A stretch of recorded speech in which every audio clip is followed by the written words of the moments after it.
Good morning, everyone. It is Daily Crypto News for Thursday, August 24th, 2023. My name is Matt, and it's another late start today. We had some heavy rains in Northeast Ohio, and my basement flooded, so I was up until 2:33 o'clock cleaning the basement, getting the water out, and therefore is the reason for my late start again today.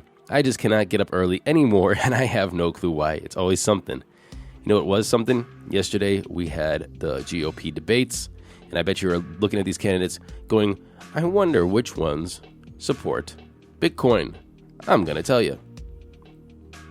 Florida Governor Ron DeSantis, he's expressed his support for Bitcoin since his first day as a candidate. Vivek Ramaswamy, he said that Thomas Jefferson, he would have been mining Bitcoin today. He has little doubt about that. South Carolina Senator Tim Scott, he really wants to support crypto regulation that's pro-crypto regulation in the government. And North Dakota Governor Doug Burgum, he hasn't said anything about Bitcoin or cryptocurrency, but North Dakota is trying to turn the state into a data center and crypto mining hub, so therefore he must be pro-something. We don't know the positions of Chris Christie, Nikki Haley, Asa Hutchinson, and Mike Pence. And Trump is also a mystery. He wasn't supportive of Bitcoin or cryptocurrency during his presidency, but since then he has launched a lot of NFTs on the Ethereum network and is holding quite a bit of ETH. So is he going to be pro or against crypto? I'm not too sure. I'm assuming that if it makes him money, he's going to be pro. If he doesn't hodl, he won't care. Now, obviously, a Democratic candidate, RFK Jr., he is also pro-Bitcoin. Cryptocurrency exchange Binance will suspend its crypto debit card services in Latin America and the Middle East. And this is starting tomorrow, August 25th. A crypto debit card works like any other debit cards, allowing users to pay for day-to-day goods and services. The only difference is that these cards were funded by cryptocurrency assets. The crypto debit card services in Latin America and the Middle East will be terminated by September 21st. Yes, you heard two dates there. One is suspending it and then terminating it. So suspending is August 25th, terminating is September 21st. But exchange claim funds and disputes still can be processed until December 20th of 2023. So it's basically a slow termination of this product. Binance told Cointelegraph that only a small percent or a small portion of their users, less than 1% of the users, are going to be impacted by this. So they're basically brushing off Latin America and Middle East as using their debit card, saying that you're not a big market, so we're just going to phase it out. I think there's a little bit more to this because there are Latin American customers and Middle East customers that use this service, and they're like, are you going to bring it back or not? FTX, it's still around. Remember, John J. Ray III is the newly appointed CEO of FTX, and he's trying to figure out what the hell happened and get everybody their money back. Well, FTX is trying to put its remaining assets in some sort of hedging arrangement or to put those assets to work earning a yield. The legal team has also requested that they be allowed to sell certain digital assets, namely Bitcoin and Ethereum. This is all part of what they called their digital asset management and monetization program. The company aims to enlist Mike Novogratz and Galaxy Digital as its investment advisor.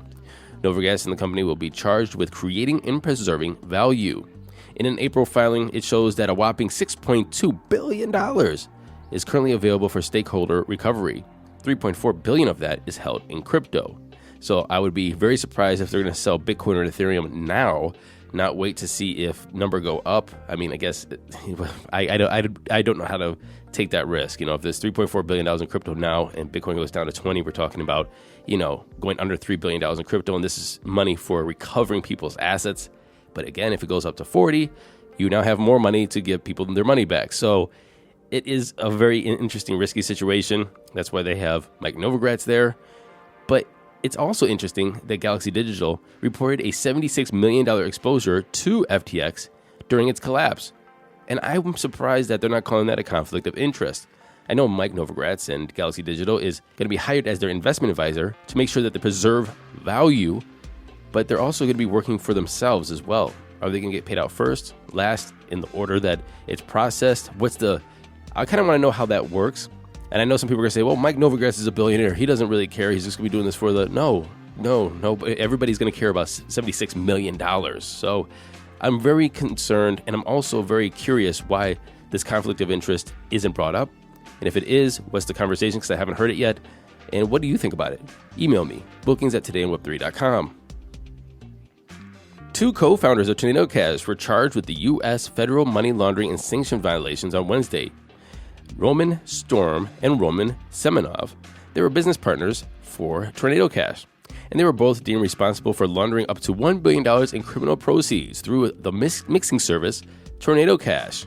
The two men were charged with conspiracy to commit money laundering, conspiracy to commit sanction violations, and conspiracy to operate an unlicensed money transmitting business. Crypto advocacy group CoinCenter has criticized this indictment of the two former Tornado Cash developers, arguing that the facts offered don't show any clear violations of money transmitting related offenses. Tornado Cash only provides the software to transmit money rather than transmitting the money itself. The only thing that this indictment claims regarding the defendants' unlicensed money transmission is that they engaged in the business of transferring funds on the behalf of the public, and did so without registering with FinCEN. CoinCenter pointed out that the interpretation by FinCEN as to what constitutes money transmission services says this under the U.S. Bank Secrecy Act. And it says that a software provider is not a money transmitter. FinCEN regulations exempt the definition of money transmitters to those providing the delivery, communication, or network access services used by money transmitter to support money transmission services. And I find this very, very interesting because we still haven't been able to solve a simple argument, an argument that we've been having for a long time. Is it the product that is in essence illegal, or the person and how they use said product at fault for its illegalities? And this is across every product category. Is it the guns that kill people or the people that kill people? Is it the drugs themselves, alcohol, tobacco, whatever drug you're on, or the person who abuses said drug? Is it Twitter and YouTube? Is it their responsibility to take down hate speech because they are the platform, they are the host? Or is it the people who post the hate speech on the platform? Is it Silk Road? And as we know, Ross Ulbricht created a marketplace, Silk Road, that was used for illegal transactions. It was just a platform. It was used for good things and it was used for bad things. But Ross, he did not mitigate the bad things on it. So therefore, it's his fault. And the platform is the mixers, the mixing service, the idea that you can use this to obfuscate your transactions. I mean, we still haven't been able to solve this question, and we still are having the same argument. And again, this is the same argument that we've been having over and over and over again, and it doesn't seem that we have a standardized answer to this, and it's been being applied, and the rules have been being applied willy-nilly among different cases. What do you think? Bookings at todayweb3.com. Decentralized exchange aggregator 1inch is rolling out its services on top Coinbase's incubated Ethereum Layer 2 network, Base. They said that Base is a very promising Layer 2 solution, plus it's incubated by such a major player. In addition, we totally share Base's philosophy aimed at bringing in the next billion users to the blockchain.